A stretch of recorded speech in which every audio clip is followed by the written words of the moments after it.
Assalamualaikum warahmatullahi wabarakatuh. Bismillahirrahmanirrahim. Alhamdulillahi rabbil alamin. Alhamdulillahilladzi an'amana bi ni'matil imani wal islam. Wa nusalli wa nusallimu ala khairil anam sayyidina Muhammadin wa ala alihi wa sahbihi ajma'in. Asyhadu an la ilaha illallah wahdahu la syarika lah wa asyhadu anna Muhammadan 'abduhu wa rasuluh. Allahumma salli wa sallim wa barik ala sayyidina Muhammad wa ala alihi wa sahbihi ajma'in. Subhanaka la ilma lana illa ma 'allamtana innaka antal alimul hakim. Amma ba'd. Hadirin hadirat jamaah salat subuh yang dimuliakan Allah. Alhamdulillah wa syukurillah, di pagi hari ini kita masih diberikan kesehatan dan kesempatan untuk selalu menjalankan ibadah di bulan Ramadan ini. Semoga kita semua dapat selalu istiqomah hingga akhir bulan Ramadan nanti. Amin amin ya rabbal alamin. Setelah kita semua kemarin bersama-sama mengkaji hadis Arba'in An-Nawawi yang ke-30, di pagi hari ini izinkan saya meneruskan hadis Arba'in An-Nawawi yang ke-31 yang menerangkan tentang zuhud. An Abil Abbas Sahli bin Sa'd As-Sa'idi radhiyallahu an qala Ja'a rajulun ilan nabi sallallahu alaihi wasallam faqala ya Rasulullah dhullani ala amalin idza amiltuhu ahabbani Allah wa ahabbaniyan nas faqala izhad fid dunya yuhibbakallah wazhad fi ma 'indan nas yuhibbakan nas.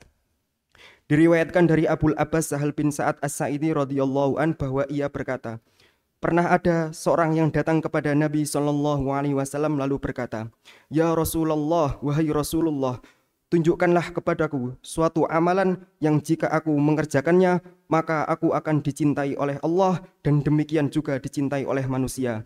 Kemudian Rasulullah Shallallahu Alaihi Wasallam bersabda, zuhudlah engkau terhadap dunia, niscaya Allah akan mencintaimu, dan zuhudlah terhadap apa yang ada pada manusia, maka mereka akan mencintaimu. Hadis riwayat Ibnu Majah. Jamaah salat subuh yang dimuliakan Allah, hadis di atas berisikan dua pesan Nabi yang sangat penting, yaitu yang pertama zuhud. Zuhud kepada dunia dan bahwa zuhud merupakan faktor kecintaan Allah terhadap hambanya. Yang kedua yaitu zuhud terhadap apa-apa yang ada pada manusia. Ini merupakan mendapatkan kasih sayang dan penghormatan dari orang lain. Zuhud secara etimologi berarti menolak sesuatu karena sesuatu tersebut dianggap remeh. Sedangkan secara syar'i, zuhud adalah mengambil sesuatu yang halal hanya sebatas keperluan. Zuhud juga dapat dimaknai meninggalkan apa yang dibutuhkan dari perkara dunia sekalipun itu halal, serta mencukupkan diri pada hal-hal yang perlu saja. Zuhud merupakan amalan hati, dan menjaga hati untuk tidak terlena dengan segala sesuatu di dunia bukan perkara mudah.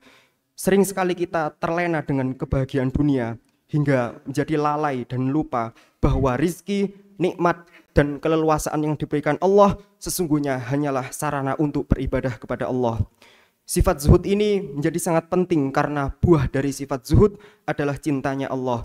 Dan kebahagiaan dunia akhirat tidak akan dapat diraih apabila seorang hamba hanya mendapatkan kecintaan dan rahmat dari Allah serta kasih sayang sesama manusia. Lantas apakah kita tidak diperbolehkan untuk mencari keperluan duniawi dan menolak segala bentuk kesenangan duniawi? Pada masa pemerintahan Abbasiyah, banyak umat Islam saat itu tidak mau bekerja. Mereka mengenakan baju compang-camping dan hanya menggantungkan hidupnya dari sedekah orang lain. Dengan kondisi seperti itu, mereka mengklaim dirinya bahwa mereka adalah orang-orang yang zuhud. Padahal Islam sama sekali tidak pernah mengajarkan ajaran seperti itu. Zuhud yang seperti ini tidaklah benar. Mencari kebutuhan adalah wajib hukumnya. Bahkan sebagian ulama mengatakan kebutuhan itu tidak termasuk bagian daripada dunia. Namun apabila mencari melebihi dari apa yang dibutuhkan, maka hal itu dapat menjerumuskan hati seorang hamba dalam perkara duniawi. Imam Syafi'i rahimahullah pernah berpesan, mencari sesuatu yang lebih dari perkara yang halal merupakan sesuatu yang sanksi diujikan kepada Allah kepada ahli tauhid. Sebagai seorang manusia, tentu kita memiliki kebutuhan dan keinginan akan segala perkara duniawi, seperti harta kekayaan, istri, anak, jabatan, dan lain-lain.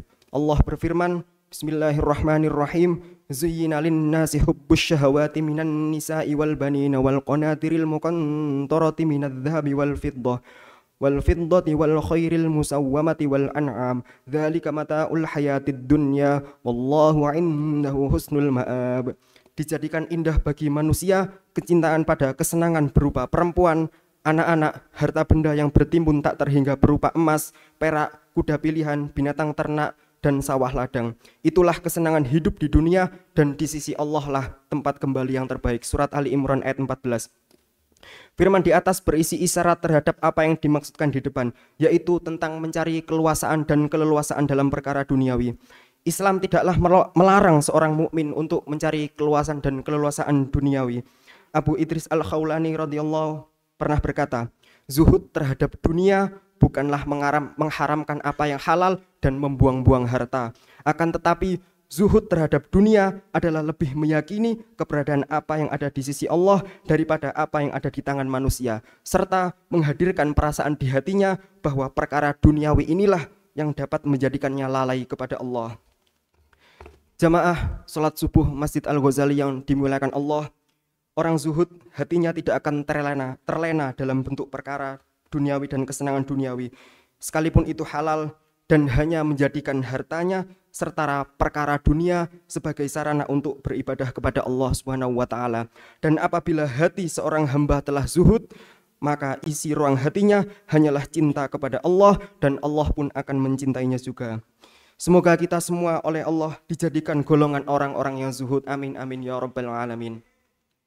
Allahumma salli wa sallim ala sayyidina Muhammad wa ala ali sayyidina Muhammad walhamdulillahi rabbil alamin hamdan yuwafi ni'amahu wa yukafi mazidah. Ya Rabbana lakal hamdu wa lakal syukru kama yanbaghi li jalali wajhika wa li azimi sultanik. Allahumma salli ala sayyidina Muhammadin salatan tuhjina biha min jami'il ahwali wal afat wa taqdi lana biha jami'al hajat wa tutahhiruna biha min jami'is sayyi'at wa tarfa'una biha 'indaka 'ala ad-darajat wa tuballighuna bi aqsal ghayat min جميع الخيرات في الحياة وبعد الممات.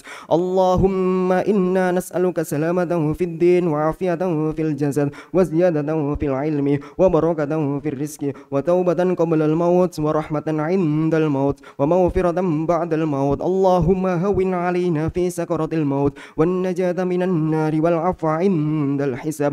ربنا لا تزغ قلوبنا بعد إذ هديتنا وهب لنا من لدنك رحمة إنك أنت الوهاب. اللهم اغفر لي ولوالدي وارحمهما كما ربياني صغيرا. ربنا آتنا في الدنيا حسنة وفي الآخرة حسنة وقنا عذاب النار.